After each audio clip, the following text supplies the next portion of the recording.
In this video, I'm gonna give you a guide on how to DJ for complete beginners.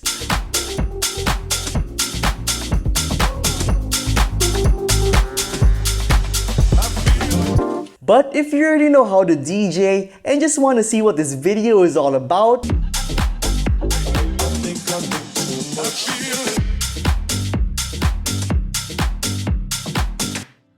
then please feel free to go to any of these timestamps. Who knows, you might learn something new. You can try to think of it as a delicious sandwich. If there's too much breading, if there's too much spam, if there's too much cheese, sandwich. Now, if you're a complete beginner who doesn't know anything about DJing, I'll start this tutorial with a brief overview of what DJing is, then another overview on DJ equipment in general, followed by two of the easiest and least controversial methods of mixing and DJing to appease the boomers out there. So, without further ado, let's get started.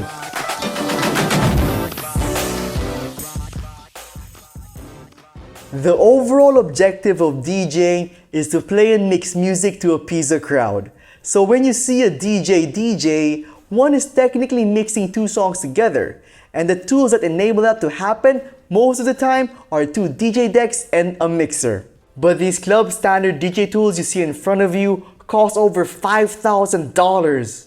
Seriously, really? So expensive. And to be completely honest with you, if you're a starting out beginner DJ, please don't buy any of this. You'll be much better off buying any of these DJ controllers that cost around $250 and below. Because all DJ equipment, and I mean all of them, basically and essentially do the same thing. Play and mix music. The reason why these guys cost so low is because they utilize DJ software, which requires a computer. And that DJ software basically does everything. And these things here just give you a tactile and physical way to control your software. That's why they're called DJ controllers. Now, there are many DJ controllers and DJ softwares out there, but they all look and do the same thing. So what I'm about to discuss with you can pretty much apply to any DJ equipment you may have. So enough talking. Let's first break down the equipment, then teach you guys how to DJ and mix with it.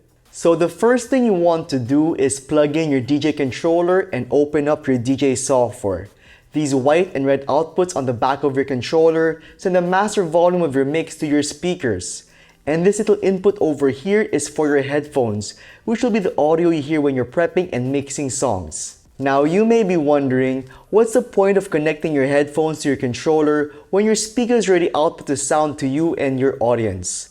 Well, it's because your headphones, when plugged here, give you the ability to pre-hear what you're doing when you're prepping your song to mix for the crowd. Because not all songs are the same.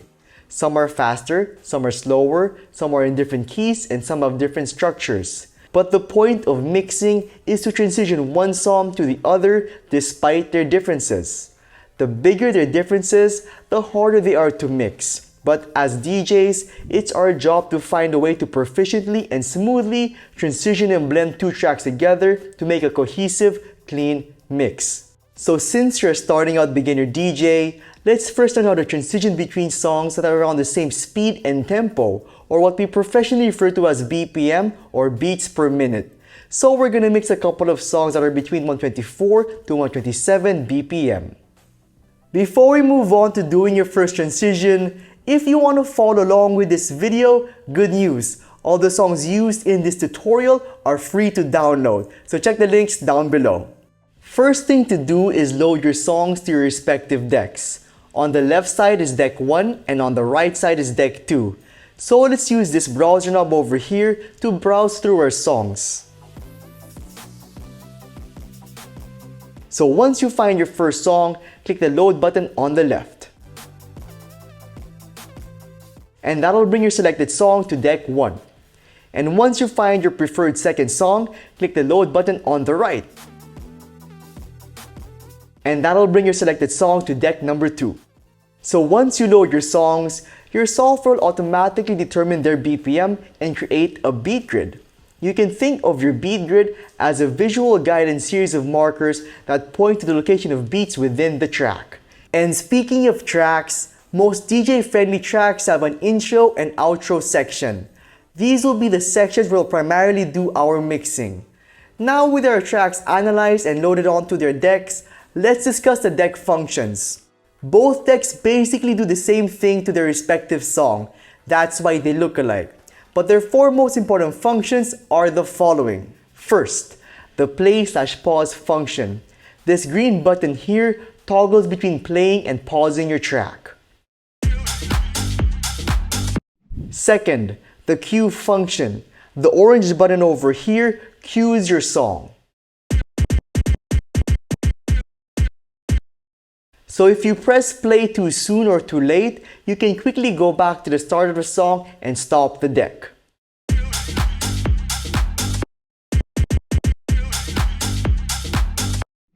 Third, the tempo function.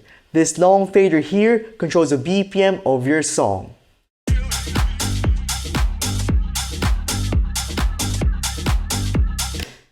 When it's in the middle, it's in its neutral state at 0.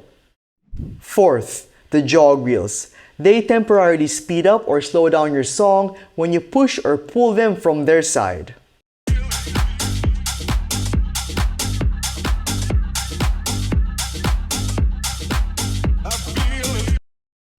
Now these third and fourth functions basically are the tools you will use to beat match songs that aren't in the same BPM with each other. So with our two songs loaded up and you knowing the very basic functions of the deck section, let me discuss with you now the mixer section.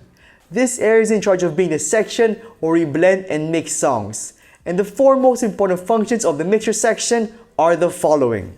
First, the volume fader area. This section here is in charge of the volume of each respective deck.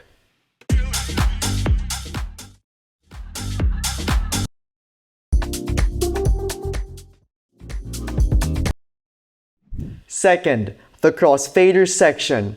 Now this section has many functions, but at its default, it basically controls both volumes of each deck simultaneously. So if the crossfader is on the left side, deck 1 will be at its loudest, and vice versa.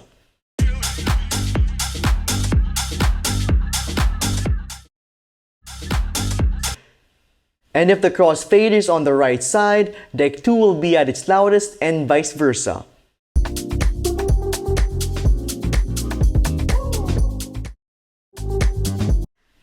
And using the crossfader is by far the simplest and easiest way to mix between two songs, and we'll primarily use this in our first transition lesson. But before we get to it, let me discuss with you the third and fourth function. Third, the EQ section. These knobs, high, mid, and low, give you further control of the frequencies of the song. And to keep things really simple, you can just think of these knobs as three parts that comprise your volume. So the low knob controls the bass of the song.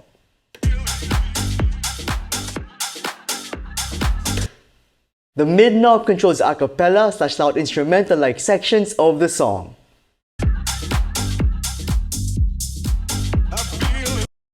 And the high knob controls the hi-hat sections of a song.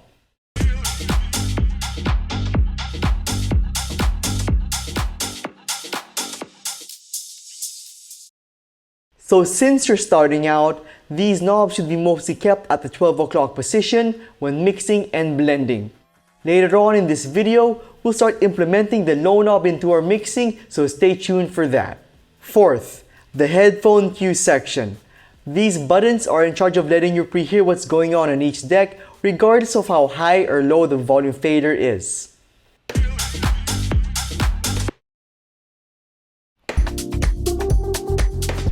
So now that we understand the basic functions of the deck and mixer section, let's do our first transition. So the game plan of your first transition is to simply mix the next song at the outro section of the current song.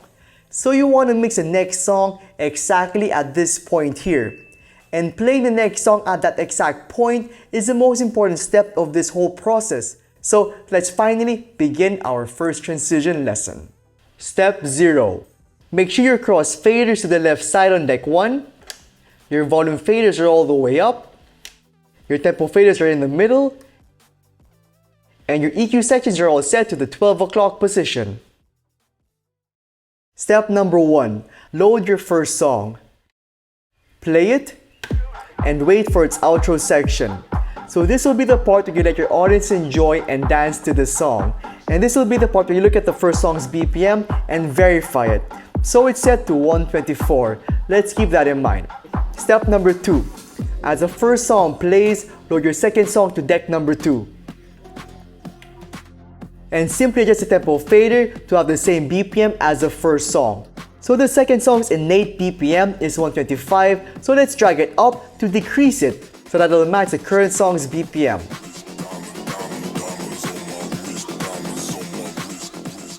And with that out of the way, just wait for the second song's outro section.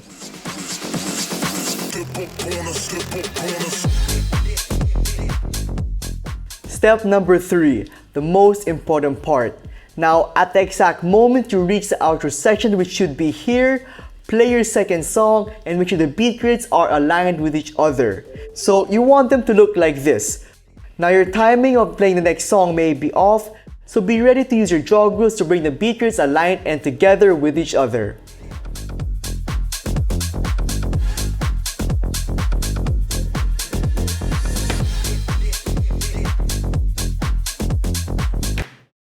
Step number 4. As both songs play, smoothly drag the crossfader from all the way from the left side to the right side to completely transition to the next song.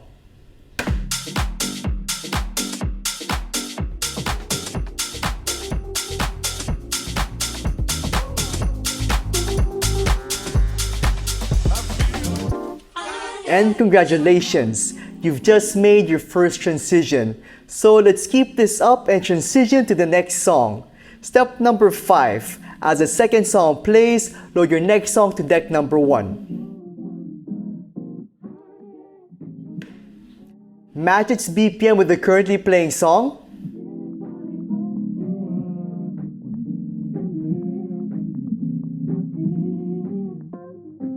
And wait for the current song's outro section, which should be here.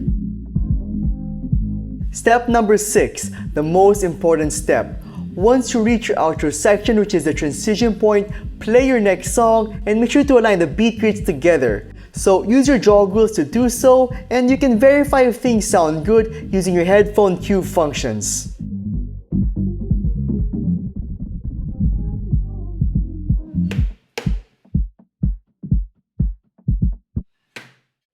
Step number 7. Drag the crossfader from all the way from the right side to the left side to complete your transition.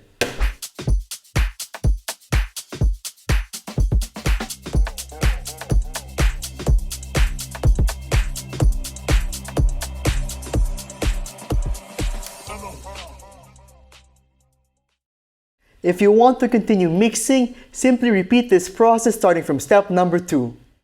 So if you're feeling pretty confident as a DJ, it'll be time to start growing your career, making mixes and especially DJing live.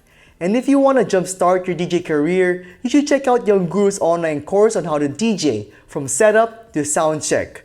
There he teaches you a bunch of things like how to set up your equipment, how to make sure everything sounds right, and just how to have an overall better and smoother time DJing live. So if you want to check out that DJing live masterclass, which I highly recommend because I've taken it myself, then you can click the link in the video description down below and that'll give you a 2-month free trial on Skillshare. And Skillshare is an online learning community that offers membership with meaning.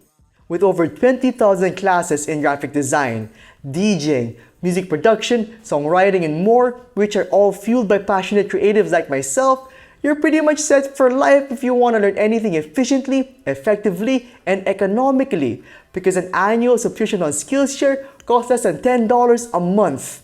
So what are you waiting for? Start 2020 right and move your creative journey forward now with Skillshare today.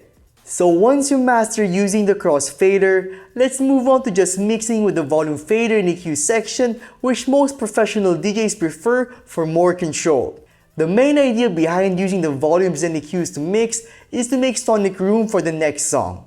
Step 0. Make sure deck 1's volume faders all the way up, the cross faders in the middle section, deck 2's volume faders all the way down, your tempo fader is in the middle, and your EQ sections are all set to the 12 o'clock position. Step number 1. Load your first song to deck 1, play it, and wait for the outro section. Step number 2. As the first song plays, load your second song to deck number 2, and adjust its BPM via its tempo fader to be the same BPM as the first song. Once you're done with that, just wait till the first song reaches its outro section.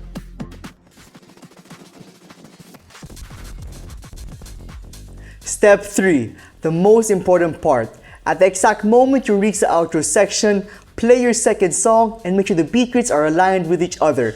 If they aren't, simply use the joggles to correct and align the beat grids together, and you can verify this with the headphone cue button over here.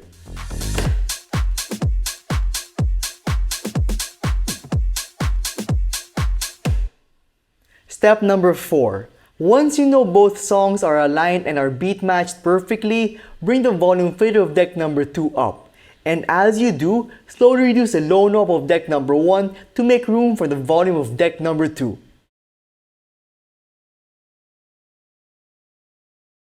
And when you reach this point on deck 2's volume, start bringing the volume fader of deck 1 all the way down to complete the transition.